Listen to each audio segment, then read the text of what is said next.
Okay, so we've got these acids and we are told the pH of them.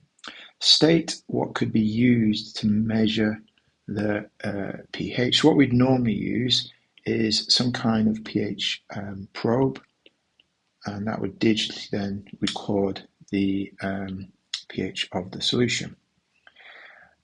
What is the concentration of hydrogens of X compared to solution Y? So if we have a look here, X is 3.4 and Y is 4.4.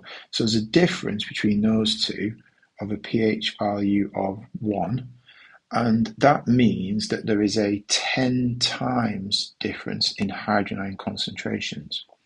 And because we're trying to go from 4 to 3, then it's a 10 times greater increase.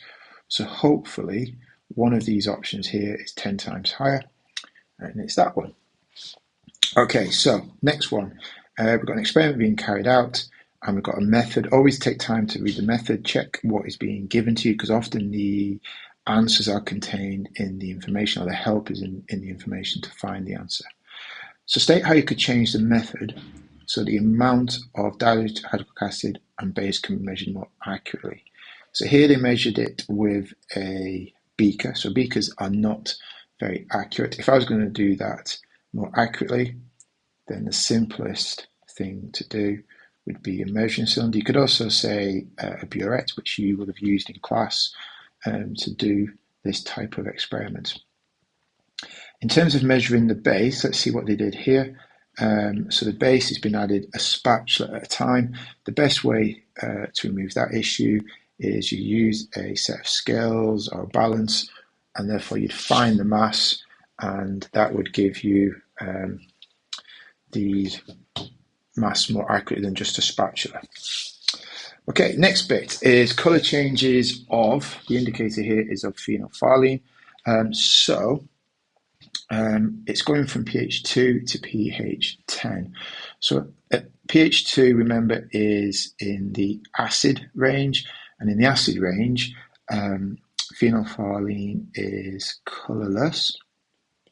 And then 10, it's become an alkali, and in alkalis, phenolphthalein becomes pink.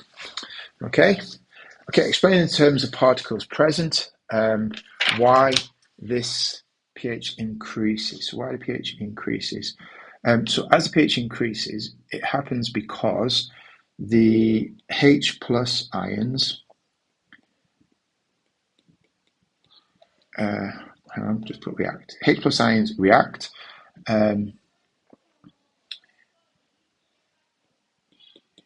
with the OH minus ions. So there are fewer H plus ions and more OH minus ions. So we're changing the pH by reacting H plus, so that makes it acidic, adding the OH minus, which moves it all the way through to alkali. Okay, next little bit. This is a great question. It pulls a lot of science together. So we've got 4 materials, and we're told that these substances are one of these chemicals here. Okay, and we've got a set of information from experiments that give us some hints and tips. And the question says, identify A, B, C, and D, explaining how the information supports the identification of each. Okay, so best way of doing this is the easiest one to spot is B, because B is the only one that's silver, and we've got magnesium here, so therefore magnesium is going to be B. What I've done is I've pre-written some answers here because it's quicker and easier to go through with you. So magnesium is silver, that's why we're picking B. We've also got in here, when it's reacting with the water, we're getting bubbles on the surface. So this is bubbles on the surface appearing. That's because it is producing a gas. It's actually producing hydrogen. And we also get it fizzing with the acid. Effervescence means fizzing, and the solid disappears. So again, we've got a reaction taking place there, and I've written the reaction here to show that I know what I'm on about. So it's magnesium is the metal reacting with sulfuric acid, we get a metal salt, and we get hydrogen gas being released as well. Okay, so B, we've explained why, and we've identified it. The next one that I went for was, just checking down here, I think I did C next. So C is sodium hydroxide. There's a number of things in here that show this. First one, it's white, so group 1 compounds tend to be white. Its pH is the highest pH we've got here, so it's pH 13. That indicates that it's a hydroxide, which is going to be important as well. So let's come down to what I've done. So we said sodium hydroxide, because it's a hydroxide, it contains hydroxide ions. Therefore, it's going to be this alkali. It's got pH 13. There's a neutralization reaction taking place when added to acid, and we get this colorless solution formed because we get a salt and water. Sodium hydroxide is a white solid, and it dissolves to form a colorless solution. So again, I've included an equation to show that neutralization. So there's my sodium hydroxide reacting with sulfuric acid. This is an acid-alkali reaction making a salt, sodium sulfate, and water is produced as well. So up here now, if I was doing this in the exam, what I would now do is I would cross out that the magnesium has been dealt with and the sodium hydroxide has been dealt with. And that leaves me with 2 of these things to identify. And I've also got B done and we have got C done. So that means the 2 that are left are either A and D. Okay, we're just going to check which one I did next. So I did copper oxide next. Let me just check copper oxide. So here, let's have a quick look. Copper oxide, you may have used in class. You may have produced this in class during one of the experiments you've done. This is a black coloured chemical.